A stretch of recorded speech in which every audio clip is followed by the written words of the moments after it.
Hi, I have decided to make a video regarding all the stuff about my little Etsy business. I do get quite a lot of questions about it. I think it would be nice to just have a video that touches upon absolutely everything so you can both learn about the shop and also have your questions answered. There's going to be timestamps of kind of the contents of this video, so if there's like a specific thing that you really want to know, you should be able to just skip to that part in the video. You might want to get a drink and some popcorn or something because this might be quite a long one.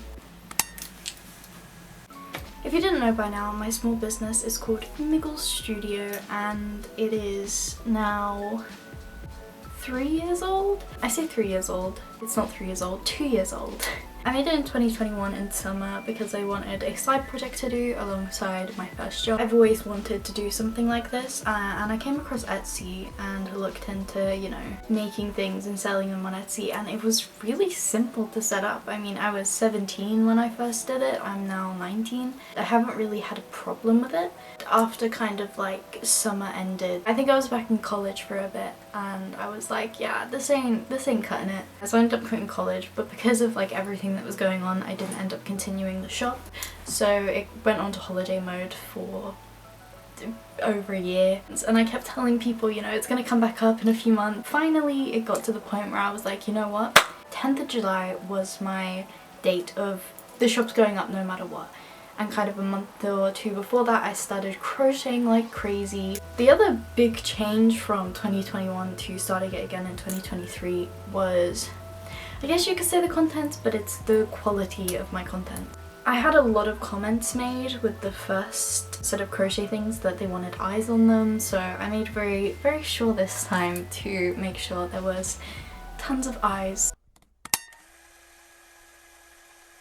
I'm not going to go too much into detail about how Etsy actually works, because if you do want to know that, there are much better videos out there than my little small tiny brain.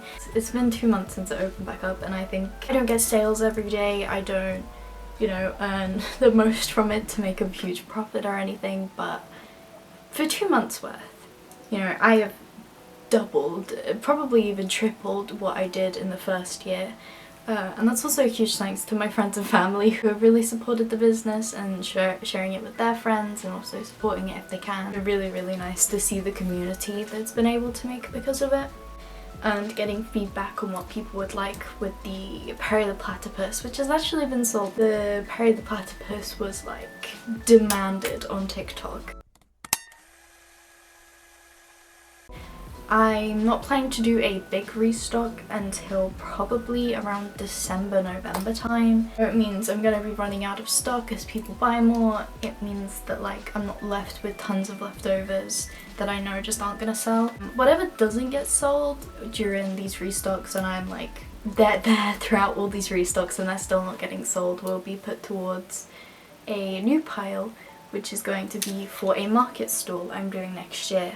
Very exciting and also absolutely terrifying, having my own market stall for Miggle Studio. That is like next level. I didn't think we would be getting here. Some improvements that I do want to do in the near future is there's a few photos that I've taken of newer crochet products that I did through my phone camera, whereas actually the camera I'm filming on right now takes really good photos. It's a Canon 4000D. It is chef's kiss for taking the product photos all to look like they belong together, even though they were taken after the original pictures. I would like a theme to be throughout all of it. I think that just personally, for me, it looks much nicer to look at instead of just kind of mix match. One of the questions I get asked quite a lot is will I ever be selling clothing? Now, during my December restock I would like to sell some beanies and some gloves. For example, I have a cardigan here. It didn't take me that long to make. It's probably been one of like the easiest of my clothing items that I've made because of the stitches that I did for it. I did have a lot of comments about it, like, would you ever sell these? The main problem with this, which a lot of crochet artists have, or knitting artists, or similar, you know, realms of work, is that it can be really expensive to put it on. People won't buy it because it's too expensive, but putting down the price means that you're losing so much profit because of it. Like, I don't know about this, but this would probably go for about 50 odd pounds when personally I would only pay max about £20 for this. Apparently my camera decided to stop recording and I'm not sure why. It could take up to weeks for like a single thing, and then you also got to think of the different sizes of things, so I can't have them up ready to go for people to buy. Making to order can be very stressful, especially when it's a product that takes so long to make and then I have to do it there and then. I prefer making all my stuff before it goes on the shop. I do commissions. It's not like really widely promoted on my Etsy. I do get messages here and there being like, hey, can you make this custom piece for me? And 9 times out of 10 I've said yes. Obviously with commissions it does still really depend on what it is. You know, how big the product is, what you're willing to pay for it, communicating with the seller, what type of yarn, etc, etc. Commissions can also be very daunting because they're asking for a specific product and that still worries me that I'm not going to get it the way that they want it to be.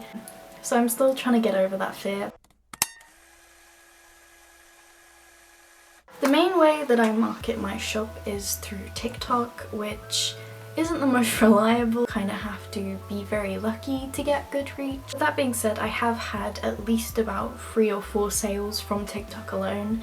My reach isn't bad. Most of my sales so far have come from family and friends, which I'm very grateful for. People leaving reviews has been just thank you so much. I don't obviously expect 5 stars even if it's from a friend, because if something was wrong with your order or something went wrong, I want you to be honest with me. For example, my friend Nidy, we had so many issues getting her order, even though she was the first one to place an order on Etsy. Everything went wrong. Luckily, we jumped through a lot of hoops and she now has her cow. It was stressful. That has been a huge learning experience as well, shipping to different countries. It's just amazing how globally people have asked for things.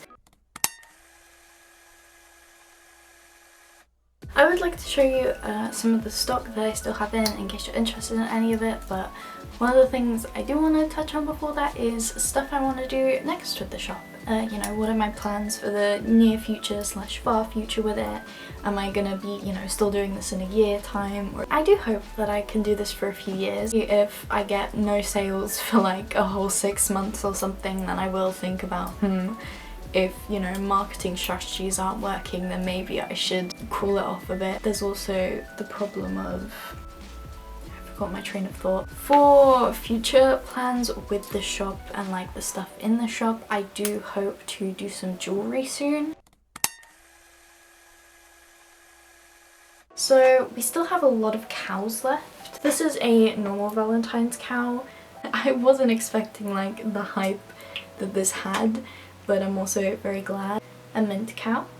His ear's a little bit off, but I can fix that before it's sold. Lavender cow. He's a little bit smaller than the others, but he's still very, very cute. My mom actually had the first lavender cow I made because I know her favourite colour is purple.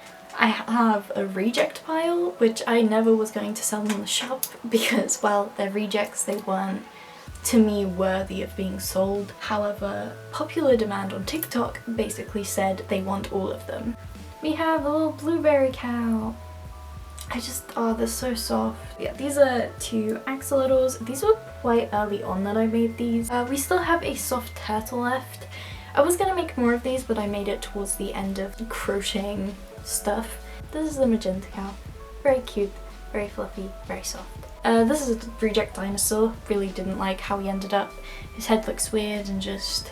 and then we have 2 reject cows. This one was too big, and a lot of people said it looks like a rabbit. And then this is like one of the first cows I made with this yarn to kind of... again, it was a prototype. It's so like... the legs are so wobbly. A pink dinosaur. Pretty sure this is the only dinosaur, apart from that reject, that's left of the dinosaur pile. They all sold mainly to Burton. I'm pretty sure he got the majority of the dinosaurs, if not all of them. It's the candy cane whale and the rainbow whale. This isn't really rainbow, is it? But these are using up like scrap yarn, but I definitely want to make more whales in the next restock in December, but you know, fully coloured whales, because I just think they're so cute. It would be really cool if we could continue growing Niggle Studio and the little community we have behind it, because you guys seem to really enjoy it. and so do I. So thank you so much for watching this video. I hope it wasn't too chaotic and you maybe actually got something out of it. I've said this quite a few times, but it is a big learning experience, learning to operate and manage your own small business. Fingers crossed things keep going well. Thank you so much for watching, and I hope that you have an amazing rest of your day. Bye bye.